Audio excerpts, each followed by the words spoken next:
지지난주 첫 번째 가족 특강에 이어서 오늘 두 번째 행복한 부모 빛나는 자녀 되기 시간, 오늘은 함께 대화하는 법, 주님이 우리에게 주신 말을 이용해서 서로 축복하는 행복한 가정을 이루는 방법을 함께 나누도록 하겠습니다. 말에는 놀라운 권세가 있습니다. 말로 멀쩡한 사람을 죽이기도 하고 또 죽어가는 사람을 살리기도 하는 능력이 있습니다. 말에는 이렇게 에너지 그리고 강력한 힘이 있어요. 그래서 말의 권세를 회복하고 말을 잘 사용하면 우리의 삶이 변화되고 삶 속에서 기적을 만날 수 있게 됩니다. 우리 친구들 학교에서도 배웠을 텐데 말이 씨가 된다, 이런 속담 들어보셨죠? 네, 말이 씨가 된다는 것은 말이 어떤 일의 시작, 즉 씨앗이 된다라는 얘기죠. 그리고 출발점이 되기도 한다. 그리고 말이 모든 일의 원인이 되고, 결국 그래서 좋은 말을 심으면 좋은 일이 나오고 나쁜 말을 심으면 나쁜 결과가 나온다. 이렇게 해석해도 좋을 것 같습니다. 근데 생각해 보면은 우리가 태어나서 한 2살, 3살 정도만 되면 누구든지 말을 시작하게 되어서 점점 어른이 되면은 말을 잘 하게 되잖아요. 그래서 보통 사람들은 말은 이제 시간이 지나면서 잘 하게 된다, 이렇게 생각을 해요. 그런데 막상 어른이 되어 보면 사람마다 말을 하는 수준이 완전히 다르다는 것을 알게 됩니다. 그래서 우리는 오늘 말에 대해서 배우고 하나님께서 우리에게 주신 말의 기적을 경험하는 시간이 되기를 바랍니다. 네, 말에 대해서 우리가 배우려면 첫 번째 말에 대해서 우리가 기본 전제 조건을 알아야 될 것입니다.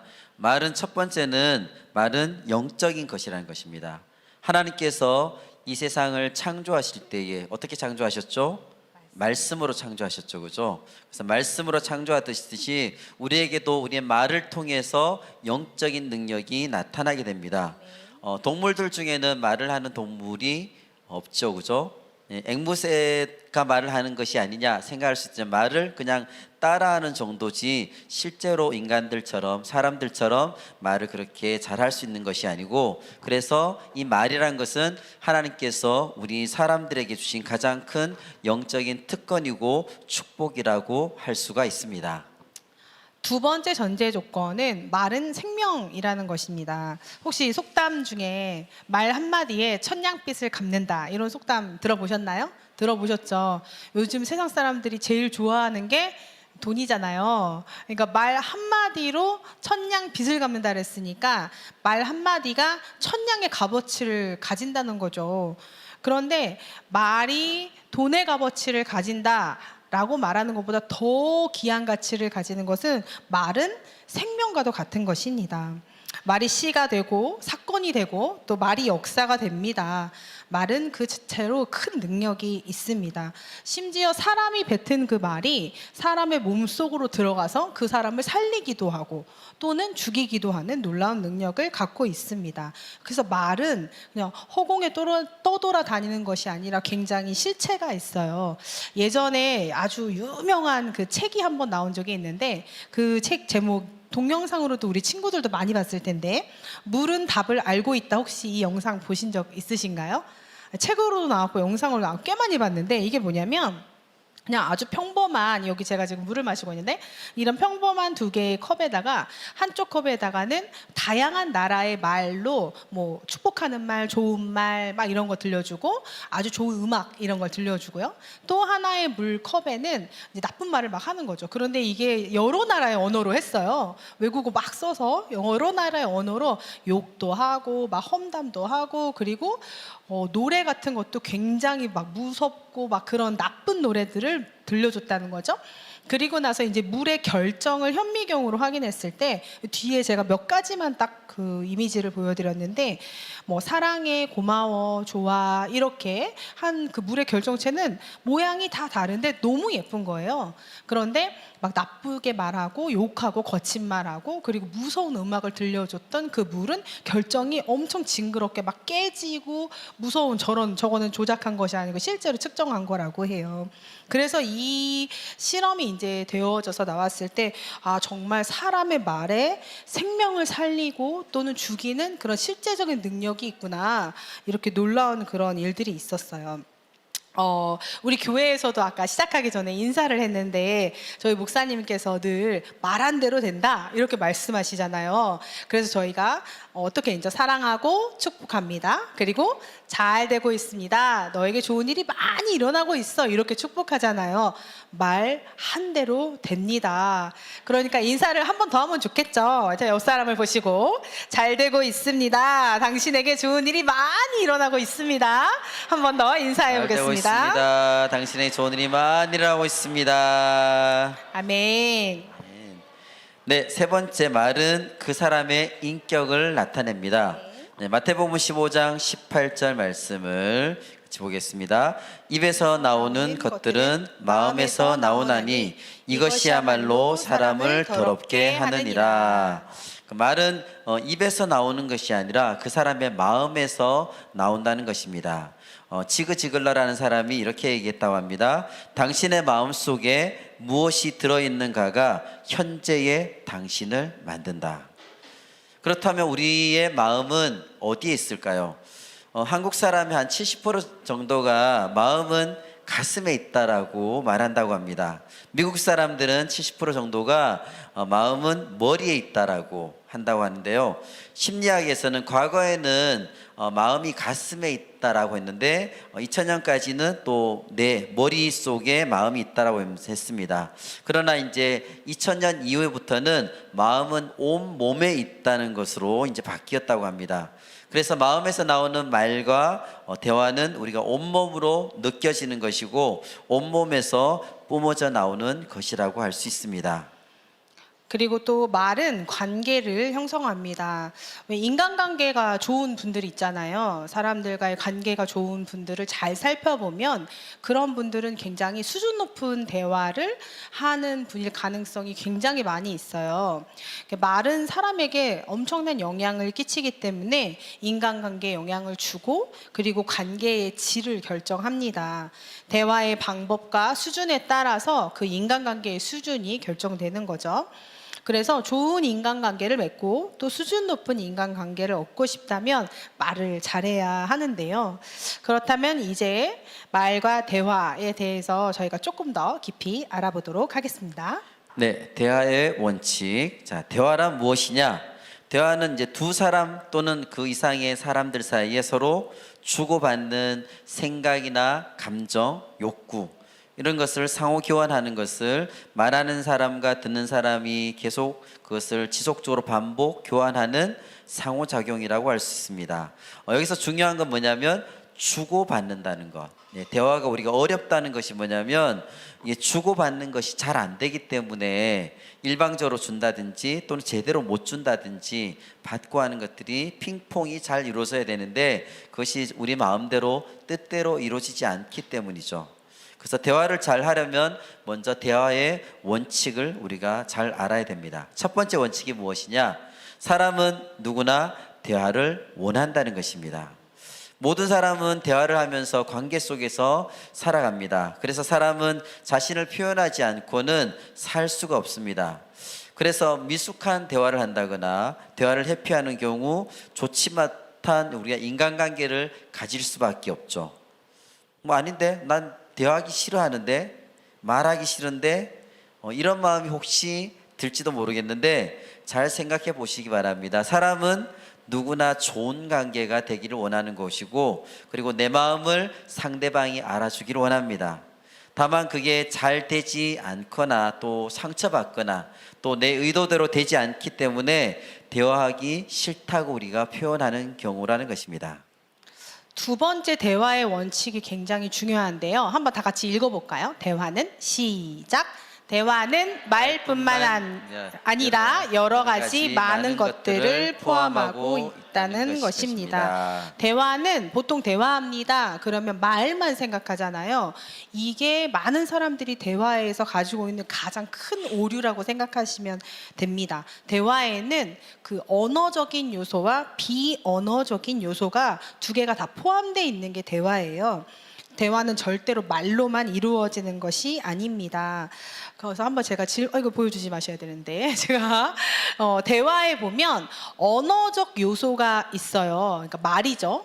대화를 100이라고 친다면 말과 관련된 요소를 몇 퍼센트 정도, 방금 답이 나왔는데 여러분의 기억력을 제가 좀 한번 테스트하면서 말과 관련된 요소가 몇 퍼센트 정도 될까요? 대화다. 그럼 말이 몇 퍼센트 정도 될까요? 우리 어린이들 잘 들었어요? 70%. 70% 그렇구나. 잘 못 들었구나. 자, 대화에서 언어적인 요소 중에서 특별히 그냥 말 있잖아요. 말의 내용. 그거는 이제 보여주셔도 돼요. 말은 겨우 7% 정도밖에 되지 않습니다. 그리고 말 말고 그 말투 있죠. 말의 속도나 높낮이, 음량 뭐 이런 것들, 말의 어떤 요소들이 심지어 38%로 훨씬 더 많아요.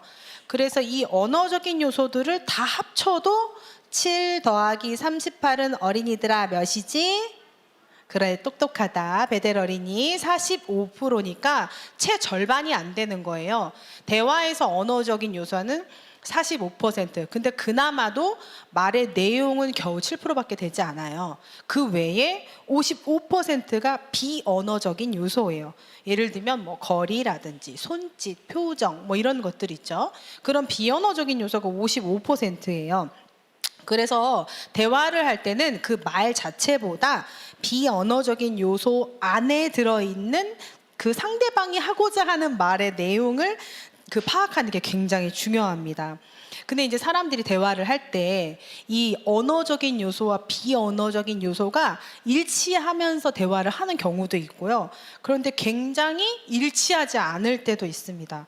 그래서 말의 내용과 표정이나 태도 이런 것들이 완전 반대되게 말하는 경우도 많아요.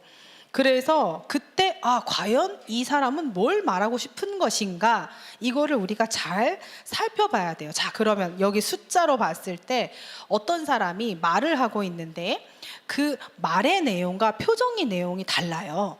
그러면 말의 내용이 맞을까요? 표정의 내용이 맞을까요? 숫자를 보시면 알 수 있는데 네, 표정의 내용이 더 맞습니다. 자, 제가 장로님과 함께 예를 한번 들어보도록 하겠습니다. 자기야 지금 배고파? 뭐 먹고 싶은 거 있어? 다이어트 해야 돼. 그래서 밥을 먹겠다는 거야? 안 먹겠다는 거야? 다이어트 해야 된다고 이렇게 대화를 했어요. 저희가 대화를 했습니다. 자, 이 상황에서 저는 무슨 말을 하고 싶었던 걸까요? 밥을 먹겠다는 걸까요? 밥을 안 먹겠다는 걸까요? 자, 밥을 먹겠다. 한번 손 들어보세요. 밥을 먹겠다. 자, 밥을 먹겠다. 자, 밥을 안 먹겠다. 한번 손 들어보십시오. 네, 좋습니다. 여기에 포함된 제 마음은 다이어트를 하고 싶긴 하지만 밥을 먹고 싶다는 이야기죠. 왜냐하면 밥을 안 먹고 싶다 그랬으면 밥 안 먹어 라는 이야기를 했어야 되는데 제가 다이어트 이야기는 했지만 끊임없이 2번이나 다이어트 이야기를 했지만 밥을 안 먹겠다고 하지 않았거든요. 그래서 이처럼, 그리고 제 이제 그때 말할 때 표정, 눈빛 보셨죠? 굉장히 배고픈 눈빛. 네, 그런 굉장히 뭔가 먹고 싶다 그런 눈빛. 그러니까 비언어적인 요소에 더 점수를 많이 주셔야 되는 거예요. 근데 만약에 저희 장로님께서 제가 다이어트 해야 돼 라고 말한 요 언어적 요소, 고작 7%밖에 되지 않은 이 언어적 요소에 집중을 한 나머지 혼자 밥상을 차려서 식사를 하셨다. 그렇게 되면은 무슨 사건이 벌어질까요? 어떻게 될까요?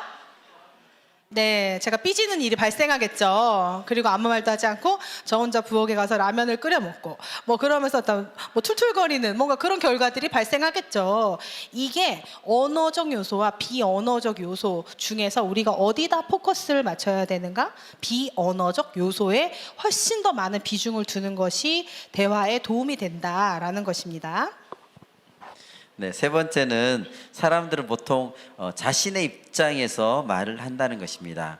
대화하는 사람들은 각자의 입장이 다 있죠. 따라서 주관적이고 극히 개인적인 해석을 하게 됩니다.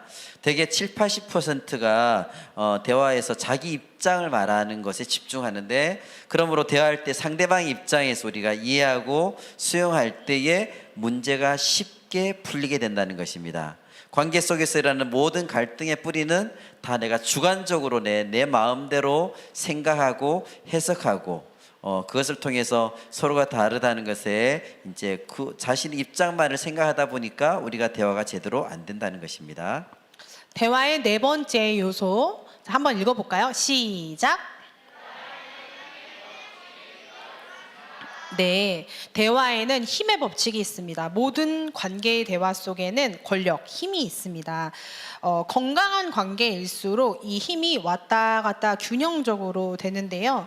대화를 할 때 꼭 기억해야 될 것은 대화하는 사람 상대방과 나는 균등한, 동일한 그런 관계라는 것을 인식해야 돼요. 그렇기 때문에 서로 주장이 다를 수 있다. 갈등도 일어날 수 있다. 그리고 너와 나의 경계가 있다. 그러면서 상호 인격을 존중해야 되는 게 전제가 돼야 되는데 대화에 힘이 존재하기 때문에 굉장히 건강하지 못한 대화를 할 때 서로 힘싸움을 하는 그런 대화들이 많이 진행이 되는데요. 뭐 예를 들어서 나이가 많은 사람과 나이가 적은 사람이 대화할 때 힘이 어디로 기울까요? 나이가 많은 사람. 그리고 직위가 높은 사람과 낮은 사람이 대화할 때는 힘이 어디로 기울까요? 직위가 높은 사람. 그리고 예를 들어서 예전에 남자 여자가 차별 대우를 받던 시절에는 남자와 여자가 힘을 겨루기를 하면서 할 때는 당연히 여자가 못 미치는 힘 그런 관계가 되었겠죠. 예를 들면 요즘 부모님하고 자녀하고 대화를 할 때 자녀가 부모님과 갈등 상황이 있을 수 있다. 그죠? 그걸 인정해야 되는데 우리 부모님들은 뭔가 자녀가 갈등 상황이 대화에서 닥쳤을 때 입 다물어 딱 이렇게 한다면 이거는 이제 힘의 법칙을 적용해서 불균등한 관계를 통해서 대화하는 거죠. 이런 것들은 굉장히 좀 부정적인 대화라고 할 수 있겠습니다. 네, 대화의 수준을 네 단계로 좀 구별을 해서 우리가 대화에 대해서 좀 이렇게 인식을 했으면 좋을 것 같은 첫 번째 1수준은 뭐냐면 치유 수준의 대화입니다. 대화를 하면 할수록 치유가 되고 회복이 되는 아주 수준 높은 대화라고 할 수 있습니다. 두 번째는 기능 수준의 대화인데 대화가 잘 되고 대화를 할수록 소통이 잘 되는 대화입니다. 1, 2 수준의 대화를 우리는 잘 하면 좋겠죠. 그죠? 근데 이제 그 밑에 있는 3단계 수준은 역기능 수준의 대화입니다. 대화가 잘 안 되기 시작하고 대화를 하면 할수록 말이 더 안 통한다고 느껴지는 대화입니다. 그리고 4단계 수준은 상처 수준의 대화인데 대화를 할수록 상처만 받는 대화이죠. 그래서 이런 것들은 잘못된 대화법 3, 4단계는 가면 그래서 잘못된 대화법인데 여러 가지 장애물들이 그 안에 있기 때문에 우리는 계속해서 이 3, 4 수준의 대화에서만 머물러 있을 수가 있습니다. 그래서 우리가 대화의 수준을 1, 2 수준으로 올리려면 잘못된 대화법, 우리 안에 있는 대화에서 뭐가 잘못되었나? 장애물이 무엇인가를 우리가 바르게 인식하고 장애물을 제거하면 우리가 또 수준 높은 대화를 할 수가 있습니다. 네, 그러면 이제 우리에게 장애물이 되는 또는 잘못하고 있는 대화가 뭐인지 한번 알아보겠습니다. 첫 번째, 우리의 마음을 상하게 하는 대화의 첫 번째 가장 많이 사용하는 거 한번 읽어볼까요? 시작. 네, 우리 어린이들 자 한번 크게 읽어볼까요? 시작. 너무 잘했어요. 알고 읽는지는 모르겠지만 대화를 할 때 옳고 그름, 잘잘못을 따지는 이런 태도가 굉장히 마음을 상하게 하는 대화입니다. 이 대화를 방해하는 대표적인 방법인데요. 나의 가치관과 맞지 않은 그 타인의 행동 그리고 말을 나쁘다, 잘못됐다라고 판단하는 것입니다. 그러면 이제 상대방은 굴욕감을 느끼게 되겠죠. 쉽게 말해서 대화를 할 때 상대방의 무릎을 딱 꿇게 만드는 그런 대화예요. 첫 번째 옳고 그름을 따지는 대화의 유형은 도덕적인 판단을 하는 것입니다. 뭐냐면 네가 잘못한 거야. 그 사람이 옳지. 넌 틀렸어. 이렇게 딱 판단을 해버리는 거예요. 너는 너무 이기적이라서 문제야. 그리고 네가 그렇게 하고도 크리스찬이냐? 그건 네가 뭐 잘못한 건데 반박을 할 수가 없죠. 도덕적으로 맞다, 틀리다 이거를 딱 정해서 말하기 때문에 이런 말을 할 때는 더 이상의 대화가 진전되기가 굉장히 어렵습니다. 네, 또 마음을 상하게 하는 대화의 두 번째는 비난입니다. 비난. 넌 왜 그 모양이냐? 그럼 넌 뭘 잘했는데? 네 꼴 좀 봐라. 이렇게 손가락질하면서 상대방을 비난하는 것입니다. 설문을 여러분들 통해서 설문에서 나온 얘기가 뭐냐면 네가 그렇지 뭐, 너는 뭐 제대로 하는 게 없어, 너는 알 거 없어, 이런 식으로 얘기하는 것이 비난하는 대화입니다. 세 번째 옳고 그름 잘잘못을 따지는 대화의 유형은 진단이나 분석하고 해석하는 거예요. 그래서 어떤 대화를 딱 했는데 그 사건이나 상황의 원인 막 이런 거를 분석해서 말해주는 거예요. 근데 이런 얘기를 들었을 때 뭔가 고개가 끄덕끄덕 하게 돼요. 객관적인 것처럼 보이거든요. 예를 들면 이런 거예요. 너는 막내라서 남을 배려할 줄 모르는구나. 또 어떤 친구에게 너 그래, 너는 어려서부터 전학을 다녀가지고 친구 사귀는 게 미숙한 것 같다. 그리고 너는 원래 의존적이잖아. 그러면서 너는 여자 형제가 없으니까 여자의 마음을 모르는 것 같아. 너 혈액형 B형이지? 그래서 변덕이 심한 거야. 뭔가 이런 이야기들을 하면 되게 객관적으로 증명된 어떤 사실 같잖아요. 그래서 딱히 반박할 말은 떠오르진 않지만 굉장히 기분이 나쁘죠. 그런데 이러한 말도 사실은 좋은 대화는 아니라는 거예요. 왜냐하면 각각의 개인마다 하나님께서 독특하게 창조하셨고 개인의 경험이 다 다르기 때문에 일반적으로 말하는 이런 진단이나 판단이 그 사람한테 맞지 않을 수 있기 때문에 이런 유형의 대화도 좀 좋지 않은 대화입니다. 네, 옳고 그름 잘잘못을 따지는 네 번째 대화 방법은 낙인 찍기.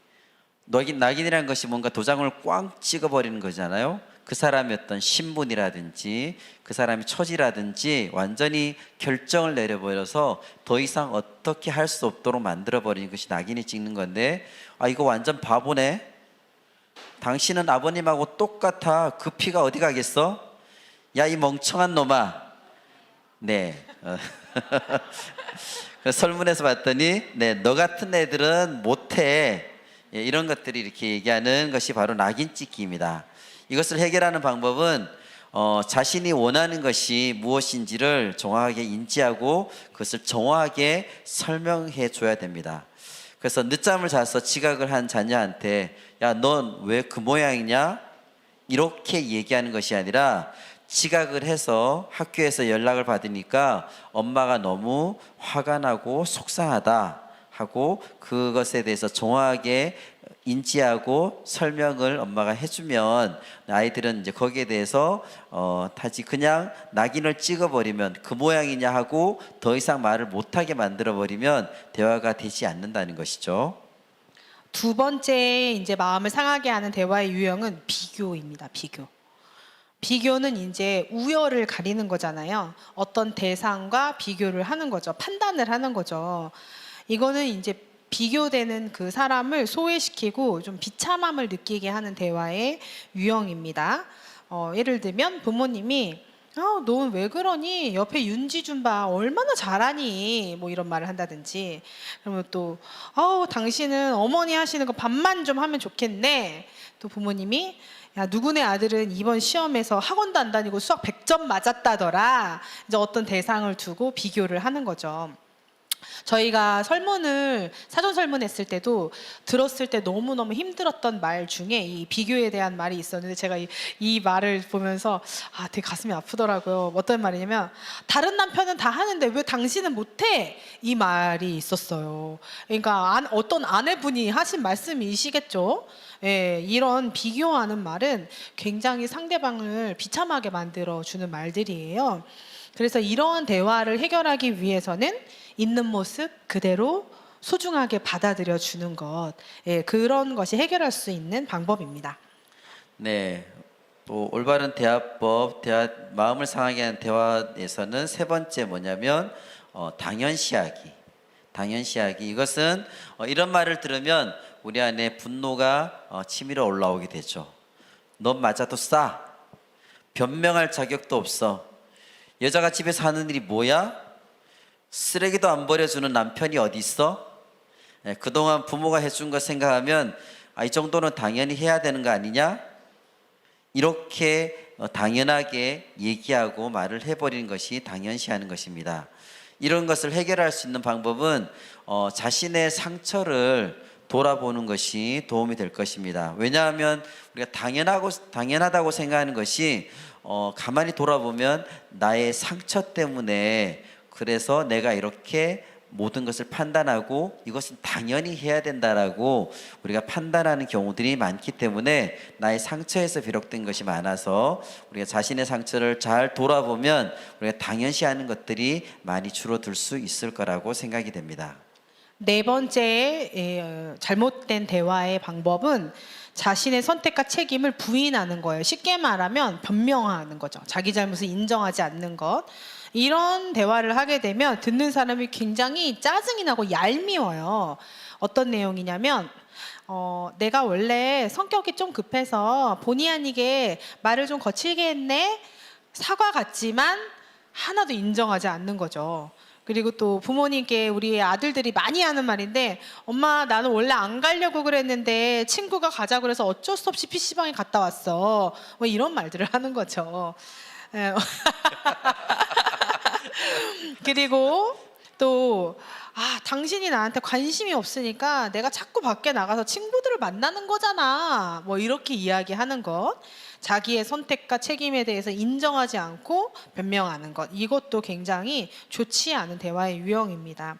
이런 사람들의 대화의 법을 바꾸려면 자기가 선택한 것, 그리고 자기 감정에 대해서 책임을 지는 자세가 필요하다고 할 수 있습니다. 네, 마음을 상하게 하는 대화법 마지막 5번째는 강요하기입니다. 강요하기.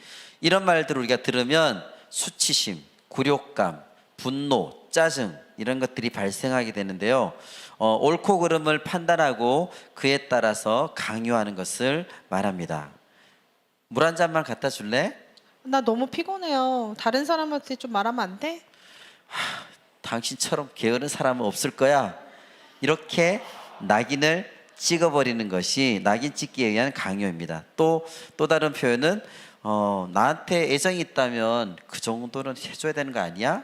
네, 이런 거는 이제 당위성, 의무에 의해서 강요를 하는 그런 유형이죠. 네, 그래서 이것을 해결할 수 있는 방법은 거절할 수 있다는, 상대방이 그것을 거절할 수 있는 권리를 부여해 주는 것입니다. 그래서 이런 것을 할 때 너무 강요로 끝나는 것이 아니라 상대방도 당연히 거기에 대해서 거절할 수 있다는 것을 우리는 생각하고 그것을 또한 수용해 줄 수 있는 그런 마음의 자세가 있어야 되겠죠. 그래서 지금까지 우리가 부적절한 대화 방법에 대해서 지금까지 이제 배웠고요. 이제 그러면 대화에 대해서 우리가 대화에 꼭 필요한 요소에 대해서 알아보도록 하겠습니다. 네, 대화에 꼭 필요한 3가지 요소가 있는데 이건 외우셔야 돼요. 왜냐하면 대화하기가 쉽지 않거든요. 저희가 오늘 배우고 한번 연습해 볼 텐데요. 한번 따라해 봅시다. 주의 집중, 주의 집중, 경청, 반영. 반영. 주의 집중도 알겠고 경청도 들어봤는데 반영은 이제 나중에 배워보도록 하겠습니다. 주의 집중은 진정한 대화를 하기 위해 기본 자세인데요. 몸과 마음이 상대방에게 집중하는 걸 말해요. 그러니까 첫 번째는 몸에 집중이 있고 첫 번째 마음에 집중을 하고 두 번째는 몸도 집중을 해야 된다는 겁니다. 네, 첫 번째 마음의 집중은 상대방한테 우리가 솔직해야 된다는 거죠. 대화를 할 때는 솔직해야 된다. 상대방에 대해서 우리가 먼저 판단하지 않고 어떤 사람인지 내가 그 사람의 모습을 그대로 수용하겠다는, 솔직하게 보겠다는 그런 마음이 있어야 됩니다. 그래서 그 사람과의 관계 속에서 관계를 해치는 무엇이든지 우리가 잘못으로 인정하는 것. 그래서 예를 들자면 뭐 핸드폰을 계속 보고 있다거나 이러면 우리가 뭔가 대화가 제대로 될 수가 없죠, 그죠? 이렇게 되는 것들을 우리가 상대방의 마음에 집중하는 것을 방해되는 것들을 우리가 치우고 우리가 서로 간에 이제 마음을 솔직하게 볼 수 있도록 그렇게 하고, 그리고 무엇보다도 우선순위를 상대방을 내가 존중해 줘야 되겠다, 상대방의 마음을 알아줘야 되겠다는 곳에 우리가 초점을 맞춰서 마음에 집중해야 됩니다. 마음에 집중을 한 후에는 몸을 집중하셔야 돼요. 몸을 집중하는 이제 5가지 단계의 방법이 있습니다. 이걸 한번 실천해 보도록 하겠습니다. 몸을 집중하기 위한 첫 번째 단계는 S예요, S. 저 영어가 발음이 너무 어렵더라고요. 그래서 제가 강의 준비하면서 저 영어 발음을 비슷하게 해보려고 한 20번 정도 들었거든요. 도저히 따라할 수가 없어서 저런 단어입니다. 저 단어의 뜻은 뭐냐면 마주보고 앉는 것이에요. 지금 저희 강의하는 저희 부부와 여러분이 이렇게 마주보고 있죠. 그래서 이게 첫 번째 대화를 할 때의 몸의 1단계입니다. 처음은 뭐라고요? 마주보고 앉아라. 대화를 할 때는 마주보는 거예요. 두 번째, 오픈이에요. 오픈. 오픈은 뭔가 몸을 열으라는 얘기잖아요. 그죠? 몸을 연다는 것은 부정적인 그 태도를 바꾼다는 거예요. 보통 대화를 할 때 사람들이 굉장히 편안한 자세를 취하면 지금 우리 선지처럼 팔짱을 끼고 있다거나 또는 저 누가 보이죠? 어떤 사람 다리를 꼬고 있다거나 이렇게 했을 때 이러한 것은 몸이 나에게 집중하고 있다라는 것을 잘 못 느끼게 해줘요. 그래서 팔짱을 펴고 다리를 풀고 나는 당신에게 지금 몸과 마음이 열려 있습니다. 이게 2단계예요. 3단계는 뭐죠? L, 린인데 이 몸을 상대방에게 살짝 기울이는 거예요. 커피숍에 가보면 연인들이 이렇게 마주보고 앉아있는 경우가 있는데 연인들이 얼마나 사랑하는지를 알 수 있는 척도가 있어요. 얼마나 오래된 연인인가 최근 연인인가. 연인들이 최근에 교제한 연인들은 이렇게 붙어서 앉아있는데 오래될수록 뒤로 이렇게 서로 이렇게 되는 걸 볼 수 있거든요. 그래서 세 번째는 상대방에게 상체를 살짝 기울여주는 거. 네, 그 다음에 네 번째는 눈이에요. 눈을 마주 보는 거예요. 그런데 대한민국 사람들이 눈을 마주 보는 거를 정말 못해요. 예, 그래서 눈을 마주 본다는 것은 나는 지금 당신과 함께 있습니다. 당신이 하는 말을 들을 준비가 됐습니다. 이런 의미예요. 그리고 마지막 단계가 이제 릴렉스인데 긴장을 풀고 자연스럽게 불안해하거나 얼굴을 막 찡그리거나 부정적인 요소를 갖지 않는 거죠. 자, 실습을 한번 해보도록 하겠습니다. 자, 옆에 사람이 있죠. 옆에 사람이 오늘 대화의 파트너예요. 여러 번 여러분에게 뭔가를 실습시킬 거예요. 어색하더라도 참으세요. 자, 1단계 마주보고 앉으십시오. 마주보기. 자, 무조건 마주보셔야 돼요. 자, 완전히 마주보십시오. 완전히. 저희 부부처럼 이렇게 완전히 마주보시는 거예요. 이렇게. 이게 대화 1단계 준비되셨죠? 자, 그 다음 2단계 오픈. 팔짱을 끼거나 엉덩이를 빼거나 다리를 꽁꽁 풀으시고 정확하게 딱 평행으로 마주 보십니다. 3단계 상체를 향해 살짝 상대방에게 기울여 주세요. 자, 여기 지금 굉장히 어색해하는 청소년 2명이 있어요. 대화의 습관이 잘 되지 않습니다. 연습하는 거 이거 진짜 어색하거든요. 어색해요. 안 해요. 싸우지 마시고. 자, 그 다음 네 번째, 이게 굉장히 중요합니다. 아이 컨택트. 눈을 보시는 거예요. 자, 눈을 봅니다. 시작. 눈을 보십니다. 째려보시면 안 돼요. 옆으로 보는 거 아니에요. 눈과 눈을 보는 거예요. 눈과 눈. 네, 눈. 자, 제가 지금 정석대로 하고 있는 커플이 한 3-4커플밖에 안 돼요. 너무 어색하죠? 눈과 눈을 보셔야 됩니다. 자, 마지막 긴장을 풀고 편안한 자세를 취하고 제가 카운트를 5초 동안 하겠습니다. 준비. 자, 아이 컨택트까지 하고 편안하게 몸 정확하게 마주 보시고 준비 시작. 5 4 3 2 1. 좋습니다. 이제 저를 보십시오. 아우, 이제 끝났네. 자, 그런데 이게 대화의 기본이에요. 너무나 어색하죠. 물론 옆에 분이 안 친해서 그럴 수도 있는데요. 이게 모든 사람들과 진지한 대화의 몸의 집중의 기본이라는 거 꼭 잊지 마시기 바랍니다. 네, 몸에 집중해서 우리가 좀 지금 어색함을 느끼는 것들은 이 사람들 사이 어떤 관계적인 거리 때문에 우리가 그렇게 느끼는 것입니다. 그래서 관계적 거리는 4가지로 우리가 분류할 수 있는데 첫 번째는 뭐냐면 대중적인 거리. 그러니까 목사님께서 말씀을 선포하실 때 여러분들이 떨어져 성도들 사이에 떨어져 있는 거리죠. 이 정도 대중적인 거리 3.5m 이상. 그래서 이렇게 연설할 때 이게 떨어져 있는 그 정도 거리를 대중적 거리라고 합니다. 그래서 대중적 거리일 때는 우리가 보통 다른 사람들과 어떤 이 정도 떨어져 있으면 서로 간에 불편함을 느끼진 않죠. 그죠? 내가 모르는 사람이라도 별 3.5m 이상 떨어져 있으면 별 상관은 없습니다.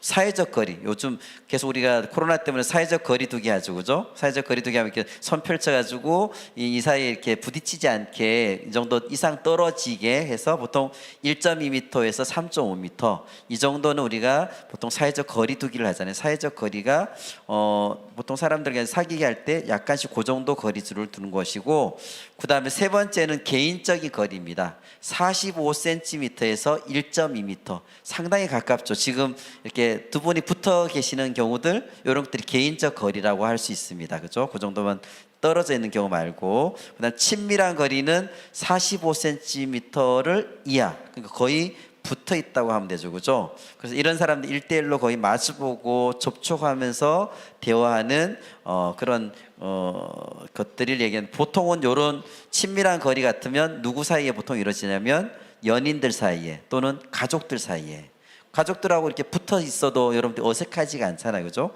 가족들은 친밀하기 때문에 거리가 상관없이 그것을 할 수 있는데, 그런데 어떤 경우는 우리는 어떤 사람들은 1m 안에만 있어도 되게 어색함이 느껴지는 경우도 있죠. 1m 정도. 그러니까 엘리베이터를 탔는데 여러분들이 전혀 모르는 사람이잖아요. 근데 거리는 더 이상 떨어질 수가 없잖아요. 엘리베이터 아니니까.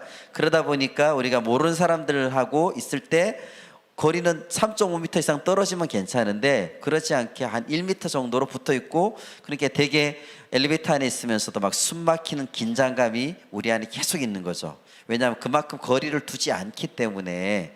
그래서 우리가 서로 간의 어떤 거리감을 좀 이해를 하면 상대방에 대해서 우리가 몸을 집중하는데 좀 도움이 될 거라고 생각이 됩니다. 가까이 왔을 때 안 불편하면 친한 사이예요. 네, 근데 가족도 가까이 오면 뭔가 어색하고 살짝 좀 떨어졌으면 좋겠다 이런 느낌이 든다면 친밀한 관계가 아니라고 볼 수 있는 거예요. 자, 우리가 이제 집중을 배웠으니까 두 번째는 경청입니다. 경청은 진짜 많이 들어보셨죠? 네, 그럼 경청이 뭘까요? 혹시 경청의 뜻을 아시는 분? 경청 우리 어린이들 알고 있나 봐요. 윤민이 알고 있니? 한번 말해볼까? 잘 듣는 거. 100점이에요. 박수 좀 쳐주세요. 잘 듣는 거예요. 우와. 우리 어린이 공동체의 수준이 이 정도입니다. 네. 경청은 잘 듣는 거예요. 상대방의 이야기를 잘 듣는 거. 신기하네요. 방금 전까지 자고 있었거든요. 근데 어떻게 간사님 얘기를 이렇게 잘 들었지? 한 줄이 다 자는 걸 내가 봤는데 귀가 열려 있었나 봐요. 자, 이거는 이제 잘 듣는 거는 상대방을 섬겨주는 행동이고, 사랑할 때 이렇게 잘 들을 수가 있대요. 상대방의 말을 빠뜨리지 않고 다 듣는 것. 근데 성경에서도 잘 듣는 거에 대한 말씀이 많이 있는데요. 한번 말씀을 한번 볼까요? 잠언 말씀. 자, 다 같이 크게 읽겠습니다. 시작.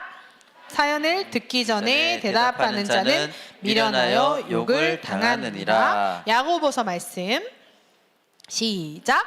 내 사랑하는 형제들아, 너희가 알지니 사람마다 듣기는 속히 하고 말하기는 더디하며 성내기도 더디하라. 이렇게 분명히 말씀에 들으라, 잘 들으라 꼭 말씀해 주고 계세요.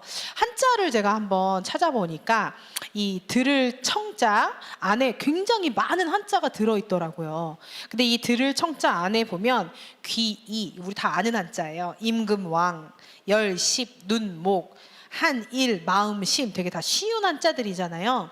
이게 듣는다, 들을 청자가 뭐냐면 왕 같은 귀, 즉 커다란 귀, 상대방의 말을 잘 듣는 것. 그 다음 열, 십, 눈목이니까 10개의 눈, 완벽하게 눈으로 상대방을 바라보면서 집중하는 것. 그 다음에 하나의 마음, 상대방의 마음과 하나가 되는 것. 굉장히 정확하죠. 예, 이 들을 청자 안에 경청의 모든 원리가 다 들어있습니다. 경청이 왜 듣는 게 왜 중요할까요? 듣는 게 왜 중요할까요? 잘 듣지 않으면 잘 말할 수가 없기 때문이에요. 대화에서 듣는 거랑 말하는 거의 퍼센트를 따지자면 한번 물어볼까요? 듣는 거 몇 퍼센트, 말하는 거 몇 퍼센트 될까요? 한번 발표해 보시겠어요? 아무나? 듣는 거, 말하는 거 몇 퍼센트 정도 비율이 될까요? 100에서 따진다면. 그냥 아무나 말씀해 주세요. 80대 20? 듣는 게 80, 말하는 게 20? 그래요? 또 다른 분들은요? 오늘 우리는 커뮤니케이션을 많이 할 거라서요. 없으십니까? 자, 보통 말할 때 대화에서 듣는 것 70, 말하는 게 30이라고 해요. 생각보다 듣는 비중이 되게 많죠. 자, 우리가 이렇게 경청을 잘 해야 되는데 실제로 경청하는 것이 너무나 어렵습니다. 왜 이렇게 어려운가? 경청을 분명히 해야 되는데 왜 어려울까요? 우리는 어떤 다른 사람들의 말을 들을 때 그것을 자꾸 판단하게 된다는 거죠. 내 생각으로, 내 기준으로 비판하고 판단하면서 듣기 때문에 그냥 그대로 듣지 않고 내가 자꾸 뭔가를 거기에 대해서 뭔가 내 생각이나 들어가서 개입이 돼가지고 상대방의 어떤 생각을 왜곡시키는 거죠. 변질시켜서 그대로 들을 수 없게 만드는 나의 어떤 생각, 고정관념 이런 것들 때문에 그래서 그리고 또 상대방의 감정을 우리가 그대로 우리가 받아들여줘야 되는데 첫 번째는 우리나라 사람들이 상대방의 감정을 파악하는 게 너무 힘들다는 거예요. 여자들은 그래도 괜찮아요. 남자들은 상대방이 무슨 감정이 있는지를 전혀 파악을 못해요. 진짜 파악을 못하고 그걸 보면 어떤 걸 보면 알 수 있냐면 그 사람의 어떤 표정을 보면 알 수 있거든요. 표정으로 남자들은 특히 표정이 한두 가지로 고정되어 있는 사람 있죠. 뭐 어떤 감정이든 표정이 비슷하게 그냥 똑같이 나오고 그러니까 어떤 감정 표현도 너무 서툴고 그러다 보니까 상대방의 감정도 내가 제대로 알아들을 수 없다는 거죠. 그러니까 당연히 감정 파악이 안 되다 보니까 그 사람의 어떤 말이나 생각을 내가 수용할 수가 없습니다. 어떤 우리의 고정관념이 있느냐? 듣는 거는 약자가 하는 것이다. 그래서 나는 내가 막 말을 해야 되지 듣고만 있는 것은 뭔가 약하다라고 우리가 생각하는 고정관념이 있습니다. 그리고 우리가 뭔가 들으면 거기에 대해서 문제를 해결해 줘야 된다라는 생각이 있죠. 특히 남자들이 더 그렇죠. 뭔가 여자가 막 아내가 얘기할 때 그걸 얘기하면 무조건 해결해 줘야 된다 하니까 너무 어려운 거예요. 이제 특히나 아내들은 어떤 감정을 많이 얘기하는데 자기 감정을 알아달라고 얘기하지만 남편들은 뭔가 그걸 해결해 주려다 보니까 막 더 엉켜버리고 더 감정을 수용도 안 되고 힘들어지는 거죠. 그래서 들으면 또 내가 듣게 되면 저 사람이 말하는 대로 내가 무조건 따라해야 된다라고 생각하는 고정관념들이 있습니다. 그래서 우리가 듣는 것처럼 보이지만 우리의 어떤 고정관념, 우리의 또 수용하지 못하는 그런 여러 가지 감정들 이런 것들 때문에 부적절한 방법으로 우리가 듣기 때문에 경청을 제대로 할 수 없는 그런 어려운 점이 있습니다. 저도 지금 대화법을 여러분과 함께 나누고 있긴 한데요. 저희 아들이 저한테 되게 자주 하는 말이 있어요. 엄마는 내 얘기를 잘 안 들어. 이런 얘기를 진짜 자주 하거든요. 근데 제가 듣기는 듣는데 뭔가 다른 일을 하면서 아들이 하는 얘기를 들으면 잘 기억을 못 해요. 그러니까 아들이 엄마는 한꺼번에 두 가지를 진짜 못하는구나 하면서 엄마는 내 얘기를 잘 안 들어. 이런 타박을 제가 좀 많이 듣습니다. 저도. 이런 것처럼 듣기는 듣는데 뭔가 부적절하게 경청을 하는 게 되게 습관이 많이 돼 있어요. 여러분은 어디에 해당하는지 주변 사람들이 아마 말을 많이 했었을 거예요. 한번 알아보겠습니다. 부적절한 경청. 첫 번째, 부적절한 경청의 첫 번째는 따라해 볼까요? 비판적 경청. 비판적 경청. 뭐냐면 맞다, 틀리다, 좋다, 나쁘다 이걸 계속 판단하면서 듣는 거예요. 그 사람의 그냥 그걸 그대로 받아주지 않고 그러면서 내가 채점하는 사람인 것처럼 감독관인 것처럼 그렇게 듣는 거죠. 주로 윗사람, 아랫사람한테 그렇게 보통 말하고 듣죠. 그래서 제법인데 그렇게 하면 안 되지. 막 이런 식으로 듣는 거예요. 비판적 경청. 두 번째는 어떤 경청이죠? 읽어주세요. 2번 시작. 수동적 경청. 이거는 건성건성 듣는 거예요. 건성건성 듣고 마지 못해서 듣는 거죠. 주로 수동적 경청은 누가 누구에게 많이 할까요? 수동적 경청은 주로 자녀가 부모에게 요즘 많이 합니다. 애들이 부모님의 말을 건성건성 억지로 들을 때가 많이 있어요. 세 번째는 무슨 경청이죠? 예, 선별적 경청입니다. 듣고 싶은 것만 골라서 듣는 거예요. 분명히 맥락상 1, 2, 3, 4, 5, 6, 7, 8, 90이 있었는데 2, 5, 7 이것만 듣는 거예요. 주로 누가 그러냐면 학생들이 선생님 말을 들을 때 듣고 싶은 것만 듣는 경우가 많더라고요. 그 다음 네 번째는 중단적 경청이에요. 중단은 뭐죠? 그만. 이게 끊어서 얘기하는 거잖아요. 끝까지 다 못 듣는 거예요.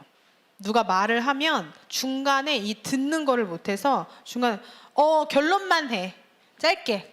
이렇게 이야기하는 게 중단적 경청이에요. 그리고 다섯 번째는 왜곡적 경청입니다. 왜곡적은 듣고 싶은 대로 듣는 거죠. 듣고 싶은 대로 듣는 거예요. 분명히 A를 말했는데 듣는 사람이 B로 듣는 거예요. 이건 어떤 사람이 주로 많이 그러냐면 내면에 좀 상처가 많은 그런 분들이 왜곡을 해서 분명히 A를 말했는데 B로 듣는 경우가 많습니다. 그리고 여섯 번째, 공백적 경청입니다. 저 같은 경우죠. 듣긴 들었는데 남는 게 없이 듣는 거. 들어서 이렇게 빠져나가는 거죠. 이런 게 공백적 경청입니다. 여러분들도 아마 듣긴 들었는데 이렇게 좀 부적절한 방법으로 들었던 경험들이 아마 많이 있을 거예요. 이런 경청은 사실 대화를 이어가기가 쉽지 않아요. 제대로 못 듣기 때문에. 그래서 우리는 온전한 경청을 훈련하고 연습해야 됩니다. 네, 온전한 경청을 우리가 제대로 해야 되는데 그러려면 적극적으로 그 사람이 말하는 것을 듣고 정확하게 들어야 된다는 거죠. 그래서 상대방이 하는 말의 어떤 말뿐만 아니라 그 사람의 말 속에 담겨 있는 어떤 의미까지, 감정이나 이런 것까지 우리가 제대로 들어야지만 제대로 된 온전한 경청이 될 수가 있습니다. 그래서 경청에는 어떤 세 가지가 들어가 있는데 그 사람의 경험을 말하는 것, 그 다음에 행동을 말하는 것, 그 다음에 정서, 감정을 얘기하는 이 세 가지가 그 사람의 말 속에 들어가 있습니다. 그래서 첫 번째는 경험은 뭐 있었던 일이죠, 그죠? 나는 어제 시험을 50점 맞았어. 감기 때문에 두통이 심해요. 진짜 있었던 일을 그대로 얘기하는 것이 경험을 얘기하는 것입니다. 근데 행동은 뭐냐면 우리가 눈으로 볼 수 있는 행동, 애들이 나보고 짜증난다고 말했는데 너무 당황해서 난 아무 말도 못했어요 라고 했는 그런 우리가 행동, 이렇게 볼 수 있는 행동을 얘기하는 것도 있고, 또 한 가지는 나는 매일 걔한테 복수할 생각을 해요. 직접 행동하는 건 아니지만 머릿속으로 막 행동을 하고 있잖아요, 그죠? 이런 것까지도 행동이라고 할 수 있죠. 이렇게 행동에는 볼 수 있는 행동, 볼 수 없는 행동까지 우리가 들어야 되는 것이고, 세 번째는 정서. 그 사람의 경험, 행동에 따라서 생겨난 감정, 느낌, 네, 이것까지 우리가 봐야 되겠죠. 예를 들자면 아빠가 나를 사랑한다고 말했는데 너무 기뻤어요. 옆집 친구 엄마가 친구가 시험을 잘 봤다고 사랑하는데 속으로 부글부글했어요. 이렇게 얘기하는 그 사람의 감정이나 느낌, 이런 것까지도 우리가 제대로 된 경청을 통해서 다 들을 수가 있어야 된다는 것입니다. 그러면 이제 경청을 한번 연습해 보겠습니다. 경청의 세 가지: 내용, 감정, 행동. 그 사람이 말할 때 내용이 있고 그 안에 들어있는 감정이 있고 또 행동이 있어요. 이걸 잘 봐야 되는데, 내용 경청은 지금 저 사람은 무슨 말을 하고 있는가, 상대방이 하고 있는 말의 내용을 빠뜨리지 말고 듣는 거예요. 두 번째는 감정. 그 말 속에 담겨 있는 저 사람의 느낌과 감정은 무엇인가. 근데 그게 겉으로 드러날 수도 있고 속으로 숨어 있을 수도 있어요. 그걸 잘 봐야 돼요. 그 다음 행동. 저 사람이 말을 하면서 어떻게 행동하는가. 제가 지금 방금 전에 어떻게 했죠? 요런 표현을 했잖아요. 그리고 눈이나 입모양, 몸, 이런 것들을 총체적으로 보는 거예요. 그래서 행동 경청은 눈으로 하는 경청이에요. 그래서 자세, 움직임, 표정, 뭐 하품하냐, 웃는가, 우는가, 뭐 이런 것들을 보는 거죠. 아까 앞에서 우리가 얘기했던 것처럼 대화를 할 때 언어적 요소는 내용은 고작 7%, 그리고 말투나 이런 거 38%, 그리고 비언어적 요소 55%예요. 제가 연습을 한번 해보도록 하겠습니다. 제가 지금 방금 전에 제가 하고자 하는 말의 내용, 감정, 행동 이거 한번 뭔지 알아맞혀 보세요. 지금 컨디션 괜찮아요, 괜찮아. 자, 제가 무슨 말을 하고 싶은 건가요, 지금? 우리 어린이들이 대답을 하네요. 머리 아프다. 제가 머리 아프다고 말했나요? 머리 아프다고 안 했죠. 뭐라고 했죠? 들으셨어요? 제가 하는 말? 뭐라고 얘기했죠? 이렇게 많은 분이 계신데 방금 전에 제가 한 단어를 똑같이 복귀하시는 분이 아마 별로 없을 거예요. 이만큼 우리가 경청을 잘 못해요. 제가 방금 뭐라 그랬냐면 저 지금 컨디션 괜찮아요 라고 얘기했거든요. 근데 컨디션 괜찮다고 하면서 제가 동작을 어떻게 했죠? 머리를 이렇게 하면서 아니에요, 컨디션 지금 괜찮아요 이렇게 이야기했어요. 근데 완전히 반대되는 행동이죠. 굉장히 머리가 아프다고 하면서 컨디션은 괜찮다고 말을 한 거예요. 자, 그럼 여기서 저는 내용 뭐죠? 머리가 아프다. 행동 머리를 이렇게 꾹꾹 눌렀다. 말은 뭐죠?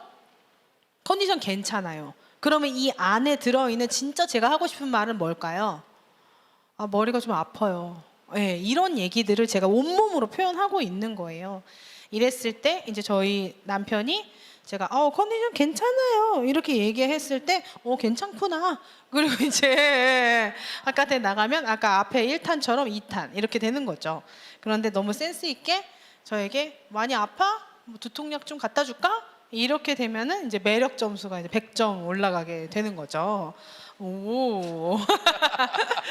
자, 그럼 이제 경청 연습을 해보도록 하겠습니다. 회중석에 마이크 좀 준비해 주세요. 자, 연습 문제 1번 보여주세요. 자, 잘 보세요. 애 때문에 못 살겠어요. 어쩜 그렇게 말을 안 듣는지 몰라. 뭐든지 지 맘대로 해요. 차라리 말을 안 하는 게 나아요. 무슨 말만 하면 억지를 부려요. 나 원참 기가 막혀서. 이게 상황입니다. 자, 그러면 첫 번째 내용은 무슨 내용이죠? 누가 한번 말씀해 보시겠어요? 내용 경청? 어렵나요? 자, 마이크를 손을 한번 들어주시겠어요? 아무나 말씀해 주세요. 내용은 무슨 내용이죠?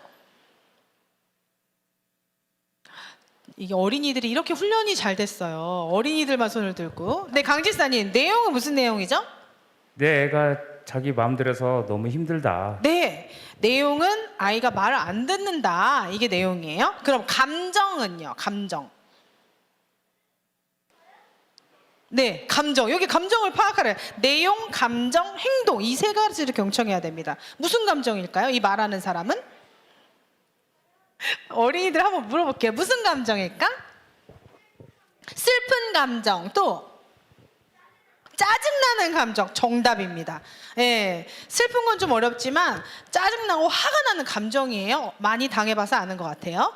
자, 그 다음 행동. 어떤 행동을 했죠? 보셨나요? 제가 행동을 했어요. 아주 명확한 행동을 2가지를 했습니다. 한숨, 맞아요. 또 절레절레. 아주 잘하셨습니다. 네, 이렇게 경청을 하는 거예요. 쉽지 않죠? 자, 2번째 상황입니다. 엄마! 아무 때나 좀 문 확 열고 들어오지 마세요. 나도 다 컸어요. 사생활이 있어요. 엄마한테 감시당하는 것 같아요. 자, 이 상황입니다. 자, 내용은 뭘까요? 내용. 어린이들 말고 이쪽에 청년들 좀 손 좀 들면 안 됩니까? 네, 여러분들. 내용은 무슨 내용입니까? 이게 어린아이와 같아야 돼요. 내용은 무슨 내용이죠? 제가 안 시킬 수가 없는데 한 명만 시켜볼게. 미니? 엄마가? 마이크 없어요? 엄마가 노크하고 안 들어왔다. 엄마가 노크를 하고 안 들어온 상황? 맞아요. 엄마, 근데 이 아이가 말하고 싶은 내용이 뭘까요? 뭘 말하고 싶은 거예요? 무슨 말을 하고 싶은 겁니까?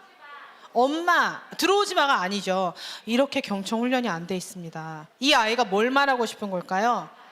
엄마, 함부로 들어오지 마. 내 방에 함부로 들어오지 마요. 하고 싶은 말이. 그다음 감정은 뭘까요? 이 친구의 지금 감정. 준서야, 무슨 감정일까? 기가 막힌다. 맞아요. 기가 막히네요. 기가 막히는 감정. 좋아요. 자, 행동은 제가 이 이야기를 하면서 행동을 막 했어요. 행동은 어떤 행동이 있었습니까? 우리 여자친구 한 명만 얘기해 볼까요? 어린이들이 경청 훈련이 더 잘 돼 있네요. 고개를 휙 돌려. 고개를 휙 돌렸어요. 오, 맞아요. 하나 또 있는데. 준서. 애들 다 안 해요. 딱 하네요. 탁 손을 제가 이렇게 했거든요. 기억하시나요? 다 기억하셨어요? 네, 이게 행동 경청이에요. 세 번째는 제가 한번 상황극으로 장로님과 한번 해보도록 하겠습니다. 여보, 어저께 동창회에서 그 옛날에 고등학교 때 짝꿍 미자 있잖아요. 미자를 만났는데 미자가 생일날 남편이 명품백을 선물해줬대. 그냥 그렇다고. 당신 명품백 갖고 싶어? 아니. 비싸잖아. 이게 상황입니다. 자, 내용은 무슨 내용입니까? 이제 어린이들 그만 좀 할게요. 자, 내용은 그냥 다 같이 말해볼까요? 내용은 무슨 내용이죠? 아니에요. 명품백 갖고 싶다. 뭐 그것도 맞지만 첫 번째는 예. 종민 선생님? 미자 남편이 미자에게 명품백을 사줬다. 그렇죠. 그래서 나도 사달라. 나도 사달라. 정확합니다. 자, 이때 가지고 있는 감정은 뭡니까? 감정. 이 아내의 감정. 아내들한테 물어봐. 부럽다. 맞아요. 부럽다. 행동도 제가 중간에 막 했어요. 어떤 행동을 했죠? 손짓. 맞아요. 또 터치. 맞아요. 귀여운 척도 했는데 막 이렇게. 네. 최대한입니다. 그게 최대한이요. 근데 이런 그 행동을 막 하는 거죠. 의견을 관철시키기 위해서. 네, 이게 이제 경청입니다. 생각보다 쉽지 않죠. 네, 경청 훈련. 네, 다음은 반영입니다. 네, 반영. 우리 경청 후에는 반영을 해줘야 되는데 반영에는 이렇게 내용을 반영하는 재진술이라고 하죠. 그다음에 감정을 반영하는 공감. 네, 이것이 있습니다. 첫 번째는 우리 내용 반영, 재진술이라고 하는데 보통 재진술, 진술은 우리가 뭔가 얘기를 하는 거잖아요. 그 재진술은 다시 한번 얘기하는 거죠. 그래서 상대방이 말한 것을 내가 그대로 다시 한번 반복하거나 또 이제 약간 바꾸어서 말하는 것을 재진술이라고 할 수 있습니다. 그래서 우리가 제대로 사람들하고 대화를 하려면 말하는 사람들에게 그 사람의 말을 들으면서 핵심적인 말, 가장 핵심적인 말을 그대로 옮겨서 그냥 반복하기만 해도 상당히 좋은 대화가 될 수가 있습니다. 말하는 사람이 되게 많이 길게 막 얘기할 때가 있죠. 그러니까 길게 얘기하면 그 중에서 어떤 특정 부분, 중요한 부분을 선택해서 그것을 다시 이렇게 재진술해 주는 거죠. 그래서 구체적인 방법을 좀 알아보면 첫 번째는 반복하기에 뭐냐면 단어를 반복하거나 문장을 반복해 주는 겁니다. 상대방의 말을 이제 바꾸지 않고 그대로 다시 해주는 거죠. 네, 부사나 형용사 또는 상대방이 큰 소리로 말한 것을 반복해 줍니다. 이것만 해도 상대방은 대화가 잘 된다고 느껴지는 것이죠. 예를 들자면 그 인간하고는 전혀 말이 안 통해요. 전혀요? 아무것도? 네, 전혀요. 이렇게 얘기해 주는 거. 그러면 상대방이 거기서 같이 공감해 준다고 느끼는 거죠. 또는 아니면 이제 문장으로 얘기해서 전혀 말이 통하지 않는군요. 이렇게 문장으로 얘기해 주거나 어떤 그 사람이 얘기한 거를 그대로 단어를 얘기해 주거나 문장을 그대로 얘기해 주는 거예요. 어렵지 않죠, 그죠? 어렵지 않은데 실제로 이것이 잘 되지가 않아요. 그래서 보통 대화를 할 때 특히 이제 대화할 때 이런 것을 많이 연습시키거든요. 그냥 상대방이 말하면 그냥 되풀이해서 얘기해 줘라. 너무 쉬운 거지만 우리가 잘 못하고 있는 건데 상대방의 말을 그대로 다시 반복해 주는 거. 네, 그것이 여러분 단어 반복, 문장 반복을 통해서 재진술해 주는 것이 그래도 여러분들 대화가 이게 수준을 높일 수 있는 방법입니다. 두 번째는 바꿔 말하는 것입니다. 그냥 그대로 얘기하는 것을 조금 벗어나서 이제는 약간씩 조금씩 비슷한 말로 조금 약간 다른 시각으로 말하는 거죠. 계속해서 똑같은 말만 계속 반복하면 좀 식상하죠, 그죠? 재미가 없죠. 그래서 약간씩 바꿔서 말해주는 것입니다. 예를 들자면 그 인간하고는 전혀 말이 안 통해요. 남편과 지금 대화가 안 되시는군요. 네. 네. 전혀 말이 안 통하죠. 이렇게 얘기하는 게 아니라 조금 더 이제 대화가 안 된다는 것을 알았으니까 대화가 지금 안 되고 있군요 하고 약간씩 똑같은 말이지만 조금 다르게 표현하는 거죠. 바꿔서 말하기. 세 번째는 요약하기입니다. 요약하기. 상대방이 말을 하는데 그냥 한 문장 이렇게 얘기하는 게 아니라 이렇게 길게 얘기를 할 때는 그거를 다 그대로 반복할 수가 없잖아요. 그걸 어떻게 다 반복하겠어요, 그죠? 그래서 우리가 그것을 간단하게 요약을 해서 우리가 얘기를 해주는 것이 요약하기입니다. 자, 예시를 한번 보면요. 예시? 네, 우리 엄마가 예전에 우리 오빠가 취직했을 때는 외제차를 떡하니 사주더니 내가 지난번에 샘송에 합격했을 때는 삼촌이 10년이나 탔던 폐차 직전에 소형차를 타라고 했잖아. 나 진짜 엄마 딸 맞나 싶더라니까. 어떻게 이럴 수 있지? 그래놓고 이번엔 서울에 올라와서 내 자취방에서 주무시고 가시겠대. 오빠 집에 가면 오빠가 신경 쓴다고 아나 이렇게 얘기하는데, 자, 이것을 요약한다면 뭐라고 이렇게 얘기했을 때 우리가 요약해서 가장 핵심적인 것만 얘기를 해주면 되겠죠. 뭐라고 얘기해 줄 수 있을까요? 이 사람이 하고 싶은 얘기가 뭐예요? 네? 마이크 좀 주세요. 마이크. 네, 거기 종원. 엄마가 오빠만 챙겨주는구나. 오빠만 챙겨준다. 오빠랑 지금 약간 좀 차별을 하고 있다는 거죠, 그죠? 그래서 오빠랑 너랑 지금 차별 대화하시는구나. 이렇게 전체 내용을 보면 차별하고 있다는 거에 대해서 얘기를 하고 있으니까 지금 엄마가 오빠랑 너랑 차별 대우가 하고 있네. 이렇게 얘기해 주면 되는 거죠. 전체 내용을 줄여서 요약해서 이렇게 얘기해 주는 것이 재진술입니다. 그냥 단어, 문장을 반복하는 거, 또 약간 바꿔서 얘기하는 거, 또 이제 전체 내용이 길 때는 요약해 가지고 얘기해 주는 거. 이렇게 세 가지 방법이 있습니다. 그럼 재진술에 관해서 우리 같이 한번 연습을 해 보도록 하겠습니다. 자, 그러면 상황 1번. 자, 같이 볼게요. 자, 우리 아들이랑은 전혀 말이 안 통해요. 내가 한마디를 하면 10마디를 해요. 도대체 내가 말할 기회를 안 준다니까요. 자, 이렇게 했을 때 단어 반복. 자, 어떤 단어를 반복하면 좋을까요? 안 통해요. 안 통해요. 또 10마디? 10마디는 아니고 말할 기회를 안 준다고요. 네, 말할 기회를 안 준다고. 이게 약간 문장, 그죠? 단어만 얘기한다면 안 통해요 또는 전혀요. 이렇게 얘기해줍니다. 전혀요. 안 통해요. 문장으로 한다면 말이 전혀 안 통하는군요. 네, 바꿔 말한다 그러면 어떻게 얘기를 하면 될까요? 아들이랑 대화가 안 통해서 너무 답답하시겠네요. 이렇게 얘기해 주면 그것이 재진술하는 거고 훨씬 더 상대방의 마음을 알아주면서 우리가 대화하는 거죠. 잘했습니다. 두 번째 상황 2로 가볼게요. 자, 몇 번이나 전화했는지 몰라요. 문자도 보냈고요. 그런데도 아무 연락이 없어서 너무 섭섭했어요. 자, 여기서는 뭘 반복하면 단어 반복, 뭘 반복하면 좋을까요? 네? 아무. 몇 번이나. 이렇게 다 문장을 반복한다 그러면 어떤 거요? 어떤 문장?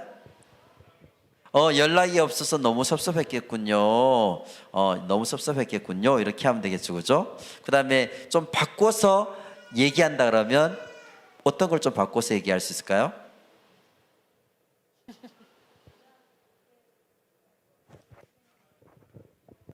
네, 네 말씀하세요. 괜찮습니다. 연락이 오겠죠. 연락이 연락이 오겠죠. 네. 네, 우리 초긍정적인 우리 박지영 집사님 대답이었고. 근데 이렇게 이야기하는 건 사실 제 진술이 아니에요. 왜냐하면 연락이 오겠죠 하면 희망 메시지일 수도 있는데 상대방이 연락이 오겠죠에 대해서 지금 그 마음 공감이 안 됐잖아요. 그러면 어떤 마음이 되면 오긴 뭐가 와요. 내가 이렇게 많이 연락했는데 이런 반발심이 올라올 수 있어요. 그러니까 그거 오기 전에 제 진술을 반드시 해줘야 되는 거예요. 그렇죠. 그 사람의 감정을 읽어줘야 되죠, 그렇죠? 그 사람이 지금 너무 섭섭하다 그랬죠. 그걸 좀 다른 말로 좀 바꿔서 얘기하면 섭섭하다 그러면 또 뭘로 바꿀 수 있어요? 네, 속상하셨겠군요. 네, 그렇게 얘기해주면 우리가 대화가 수준이 높아지는 거죠. 아, 속상하셨겠네요. 네, 그러니까 단어 반복, 문장 반복을 좀 지나서 여러분들이 조금 바꿔서 상대방의 말에 대해서 공감을 해주면 상대방도 자기의 마음을 알아줬다고 분명히 느끼는 거예요. 그러고 나서 어떤 다른 해결책을 얘기해 준다거나 그럼 훨씬 더 잘 되는데 바로 뭔가 해결책을 얘기해 주는 것은 네, 좋은 방법은 아니죠. 자, 상황 세 번째. 상황 3번.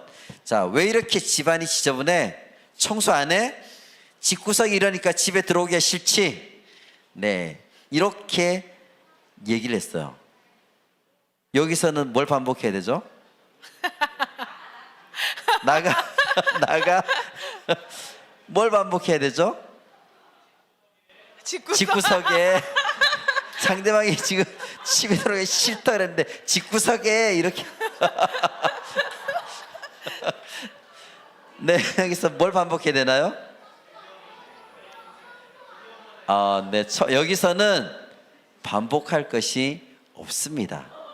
반복할 것이 없습니다. 반복할 말 이거는 왜냐하면 비난하는 문장이거든요. 비난하는 문장에서는 상대방을 지금 비난하고 있잖아요. 그걸 제 진술해봤자 뭐 하겠어요. 네, 그래서 비난하는 문장은 어떤 제 진술이 어렵습니다. 네, 그래서 이렇게 지금 비난하는 문장 제 진술하지 마시고 나머지 다른 사람들의 마음을 여러분들이 단어 반복, 문장 반복 또는 약간씩 바꿔서 말하기를 통해서 재진술을 하는 것을 여러분들 직접 생활 속에서 같이 이렇게 공감을 통해서 네, 한번 활용해 보시기를 바랍니다.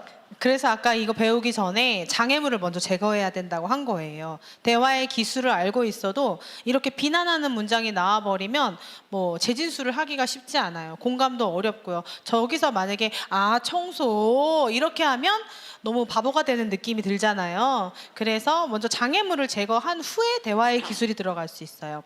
두 번째는 내용 반영이 됐으면 이제 감정 반영인데 이거는 많이 들어보셨을 거예요. 공감이에요. 공감이란 상대방이 한 말 가운데 감정적 측면에 대해서 반영을 해주는 거예요. 그러니까 상대방의 감정이 무엇인지 정확히 알고 내가 그 사람의 입장이 되어서 느낀 다음에 그걸 다시 반영해 주는 거죠. 그러니까 내용 반영보다 사실 훨씬 더 깊이가 있는 반영의 방법이죠.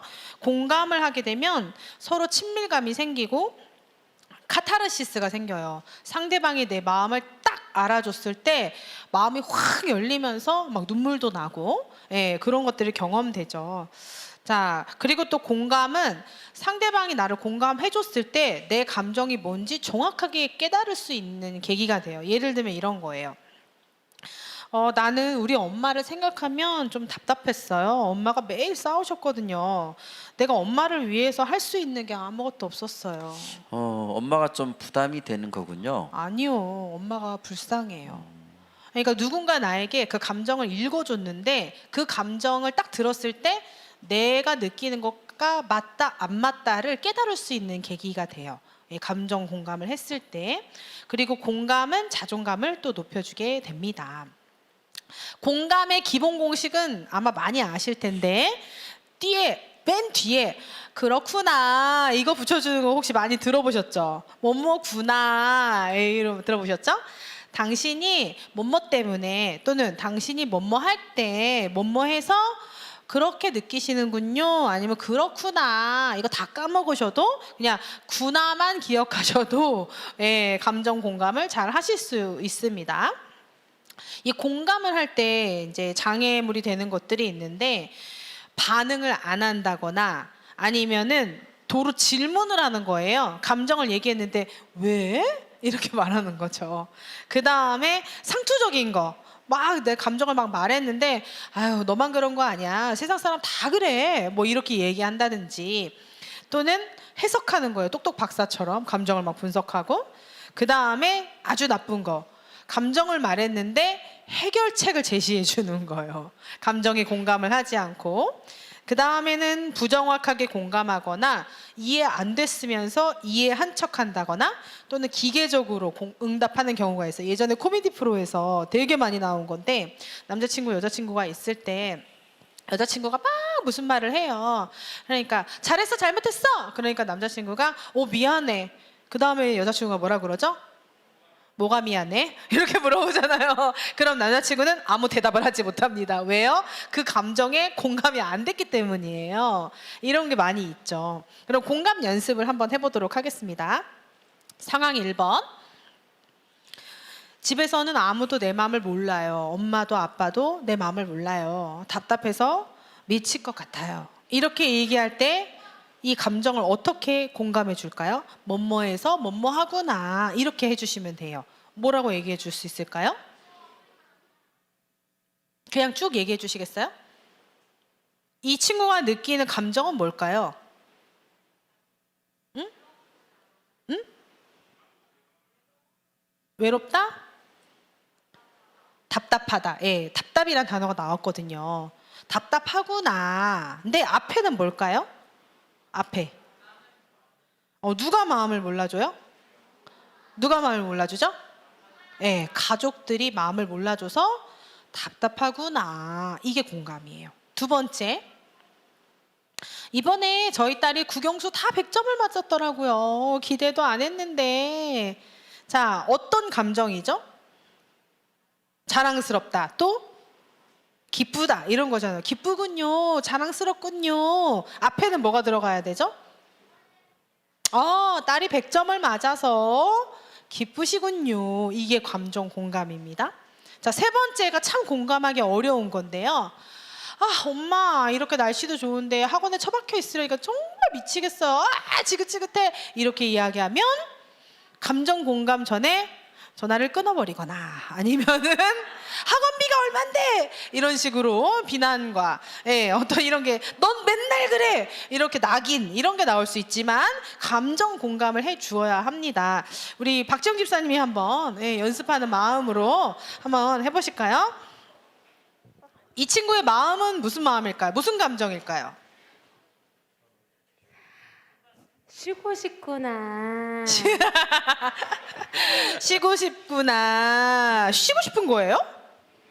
힘들구나. 힘들어요? 미치겠구나. 네네네. 정확한 감정이 파악이 안 되면 감정 비슷한 단어를 그대로 재진술하셔도 돼요. 너 미치겠구나. 놀고 싶구나. 네, 좋은 날씨에 학원에 가려니까 너 또 되게 화가 나는구나. 물론 이 말이 순순히 나오진 않습니다. 어머니들. 그렇지만 이제 감정 공감은 이렇게 해줘야 된다는 거 아시면 되겠습니다. 네, 그럼 우리가 상대방한테 우리가 대화를 할 때 제대로 된 진짜 하나님 주시는 그런 생명의 언어를 우리가 상대방한테 해야 되겠죠, 그렇죠? 그래서 생명의 언어 첫 번째 어떻게 대화해야 되느냐? 네, 우리 iMessage, YouMessage 우리 요즘은 교과서도 많이 나와서 많이 이렇게 배우고 있거든요. 그래서 대부분 많이 들어보셨을 거예요. 근데 문제는 이것을 우리가 생활 속에서 실천하지 않는다는 거. iMessage를 못 들어보신 분들은 거의 없을 것 같은데 대부분 다 잘 알고 있지만 생활 속에서 여러분들 그 상황 속에서 그거를 잘 여러 번 반복적으로 여러분들 해봐야지만 이것이 우리가 상대방을 감정을 상처를 주지 않고 내 마음을 감정을 상대방한테 표현하는 거예요. 그래서 예전에는 우리가 너희 뭐 감정을 표현을 안 됩니다. 예전에 유교 사회에서는 감정 표현하지 않는 거에 대해서 배웠지만 지금은 그렇지 않고 내 감정을 표현하는데 상대방을 상처 주지 않고 내 감정을 표현하는 것이 진짜 필요하거든요. 그렇게 대화를 하는 것이 필요한데 거기에 알맞은 것이 바로 이 아이메시지 나전달법입니다. 나전달법하고 너전달법이 있는데, 자, 예를 들자면 첫 번째, 내일이 시험인데 딸이 계속 텔레비전을 보고 있는 상황에서 나전달법으로 하면 어떻게 하느냐? 내일이 시험인데 텔레비전을 계속 보고 있으니까 엄마가 걱정이 되는구나. 엄마의 입장에서 엄마의 마음을 얘기한 거예요. 엄마가 지금 걱정이 된다 하는 것을, 이게 아이 메시지예요. 이 메시지는 내일이 시험인데 네가 이 시간까지 텔레비전만 보는 게 제정신이니? 하고 상대방에 대해서 네가 이렇게 해서 제정신이니 상대방에 대해서 계속 얘기하는 거야. 내 마음을 얘기하는 게 아니라 계속 손가락질하면서 유에 대해서 얘기하는 거죠. 그래서 유 메시지는 좋지 않고 아이 메시지를 해야 됩니다. 자, 두 번째, 아들의 방이 정리가 되지 않았을 때 아이 메시지는 방이 정리가 되지 않은 걸 보니 엄마가 심란하구나. 네, 이렇게 얘기하는 것이 아이 메시지고요.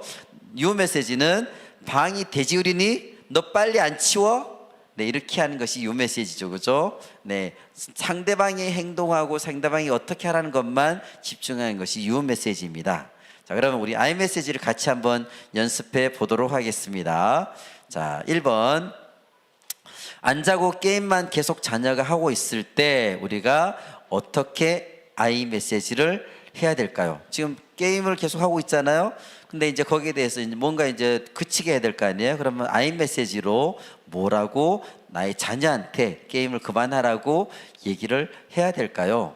자, 한번 누가 한번 해보실래요? 아이 메시지로 박재민 쌤 한번 하실래요? 네. 자, 어떻게 아이 메시지로 해야 될까요? 엄마는 네가 계속 게임하고 앉으면 늦잠 자서 내일 지각할까 봐 너무 걱정이 되는구나. 아, 100점, 100점. 네, 박수 한번 주세요. 네, 와, 너무 잘하셨어요. 네, 네, 그렇게 하시면 됩니다. 아이 메시지. 네, 엄마가 걱정이 된다는 얘기를, 네. 네, 잘하셨습니다. 유 메시지 같으면 뭐 핸드폰 갖다 버리기 전에 빨리 꺼라 뭐 이렇게 막 얘기한다든지 뭐 코드를 뽑아버리겠다라든지 뭐 이렇게 막 얘기 유 메시지잖아요, 그죠? 네, 그래서 그렇게 되면 결국 자녀와 어떤 대치하게 되고 싸움이 벌어지게 되죠. 네, 이렇게 걱정이 되는구나 그러면 자녀들도 화를 내지 않죠. 자기가 잘못한 거 아니까. 예, 어쨌든 잘 했습니다. 자, 그다음 두 번째는 딸에게 뭘 물어봤는데 대답을 계속 안 하고 있어요. 뭔가 계속 묻는데 딸내미가 계속 대답을 안 하고 있어요. 이럴 때 어떻게 내가 얘기를 해야 될까? 딸이 계속 뭔가 대답을 해줘야 되는데 막 답답해 미치겠어. 네, 오늘 청년들이 한번 해볼게요. 청년들 중에서 네, 저기 한영규리도 한번 해볼래요? 어떻게 아이 메시지? 딸이 없지만. 네, 앞으로 자녀를 생각하면서 뭐라고 얘기해야 될까요? 아, 아빠는 우리 딸이 계속 아빠 말에 대답 안 해줘서 많이 속상하네. 오, 네, 속상하다. 네, 잘하셨습니다. 네, 어떤 저렇게 얘기하거나 또는 약간 계속 얘기하니까 어떤 마음이 드냐면 계속 얘기하는데 아무 대답도 없잖아요. 약간 또 뭐 무시당하는 느낌이 든다라든지 이렇게 얘기를 해주는 거죠. 네, 근데 이제 뭐 유 메시지 같으면 뭐 내 말이 말 같지 않니? 뭐 이렇게 막 시작하면서 막 뭐라고 얘기를 하죠, 그죠? 그러다 보면 서로 소리 지르게 되고, 네, 그래서 아이 메시지는 어떤 싸움을 일으키지 않고 거기서 뭔가 종료를 시킬 수 있게 만드는 건데 유 메시지는 뭔가 거기서 더 크게 뭔가 벌어질 수 있도록 만들어진 것이 유 메시지죠. 그래서 우리는 꼭 아이 메시지를 여러분들 지금 배운 데서 끝나지 말고 실천해 보시기를 바랍니다. 그 사과가 그 생명의 언어 중에 굉장히 중요한 언어인데요. 사과를 저희가 하는데 굉장히 미숙함을 많이 갖고 있어요. 특히 아이들한테도 이렇게 사과를 시켜보면 미안해 하는데 그 이상이 없어요.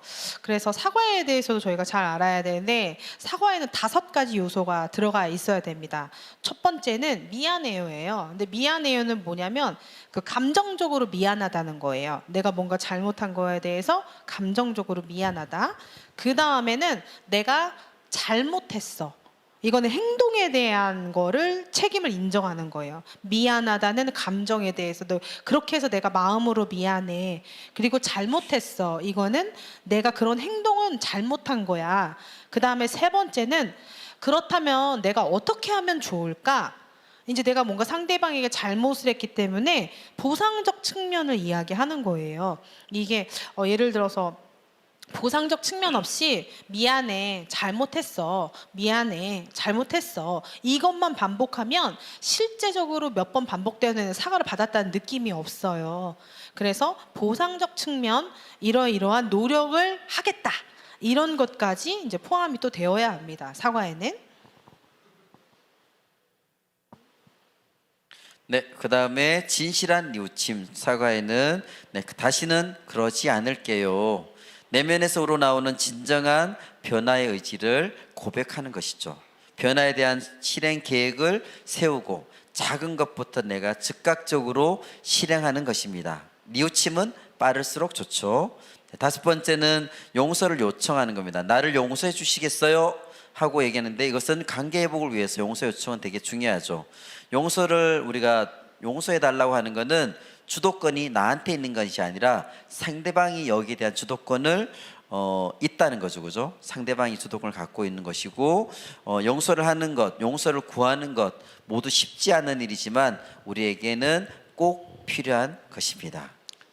그 다음 중요한 거는 바로 칭찬이에요. 제가 여러분에게 사전 설문을 해드렸는데 그 들었을 때 제일 신났던 말을 한번 말씀드리면 최고네, 아이고 잘했네, 우리 딸 이쁘네, 너 잘하고 있어, 역시 잘생겼다, 응원할게, 공부 잘한다, 뭐 이런 칭찬이었어요. 그리고 듣고 싶은 말 뭐였냐면 넌 할 수 있어. 그리고 직접 칭찬이라고 쓴 분도 있었어요. 우리 딸 최고야, 우리 딸밖에 없어, 지금까지 잘했어, 앞으로 더 잘하고 넌 잘 될 수밖에 없어, 잘하고 있어, 널 믿어, 이런 말들이었어요. 그러니까 들어서 신났던 말도 듣고 싶은 말도 전부 다 칭찬인 거예요. 그러니까 칭찬이 얼마나 중요한지를 알 수 있어요. 그래서 칭찬 연습을 한번 해보겠습니다. 칭찬을 효과적으로 하려면 첫 번째, 구체적으로 칭찬해야 됩니다. 예를 들어서 너 너무 예쁘다 보다 오늘 빨간색 원피스가 너무 잘 어울려서 한층 더 아름다우시네요. 이게 훨씬 더 효과적인 칭찬이라는 거예요. 자, 옆 사람에게 지금 즉흥적으로 구체적인 칭찬을 한번 해주시기 바랍니다. 시작.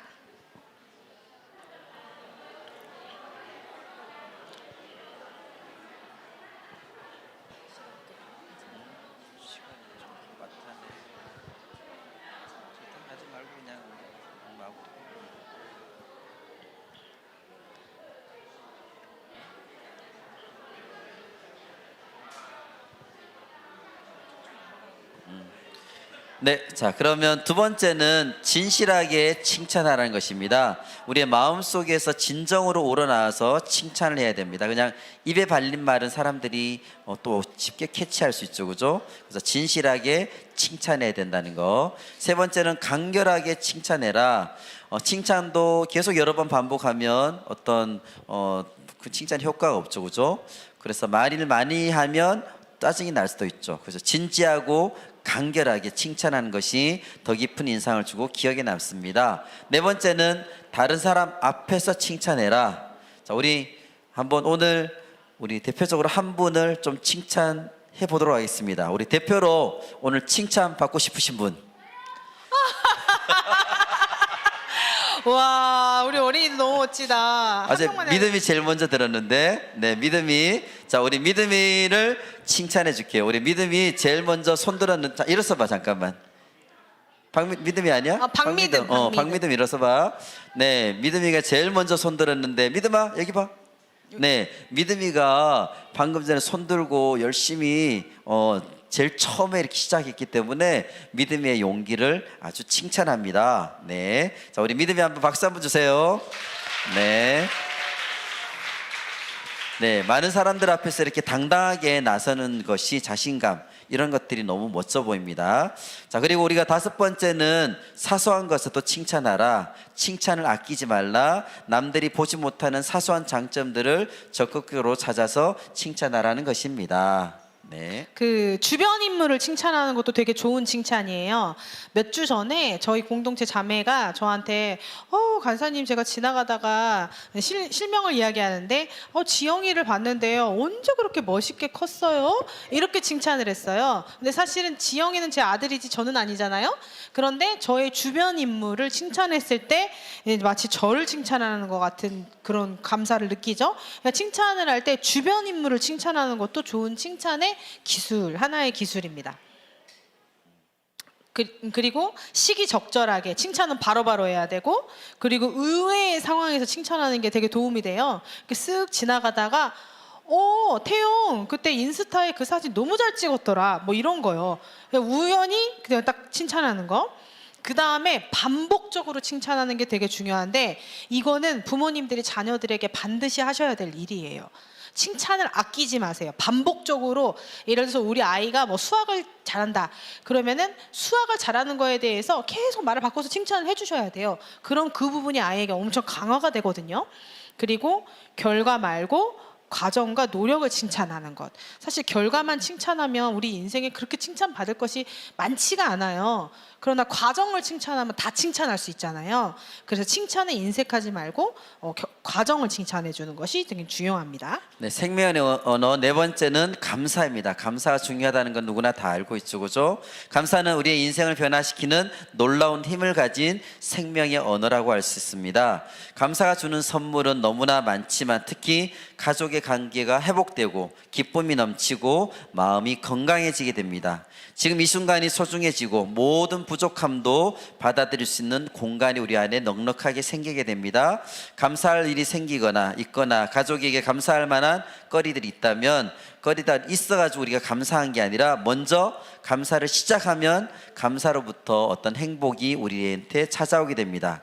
이 감사를 우리가 서로 많이 표현하는 것이 중요합니다. 이 시간 옆에 분들한테 우리 감사의 표현해 보죠. 한번 내 옆에 앉아줘서 고마워요.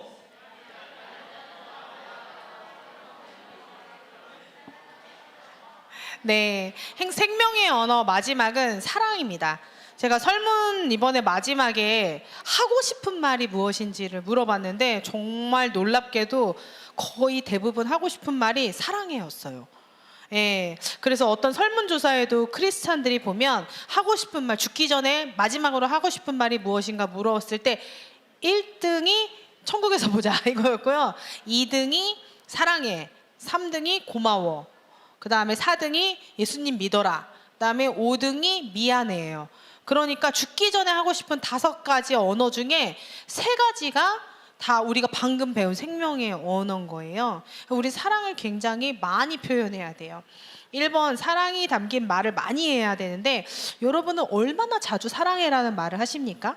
오늘도 사랑해라는 말을 했다. 한번 손 들어. 오늘 했다 나는.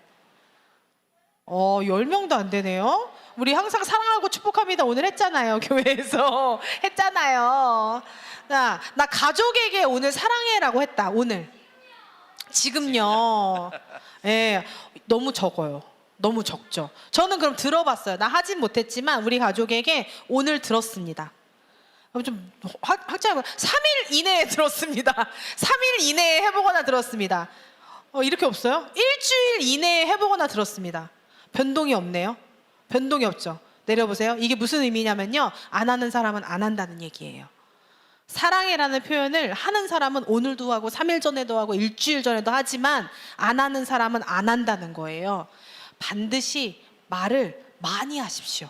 사랑해라는 말을 많이 하세요. 아멘. 네, 2번째는 사랑을 표현하는 함께하는 시간이 되게 중요한 거죠, 그죠? 진정한 대화를 통해서 함께하는 활동을 한다는 거. 사랑한다는 것은 함께 말을 하고 함께 활동을 하는 것이 사랑한다는 표현입니다.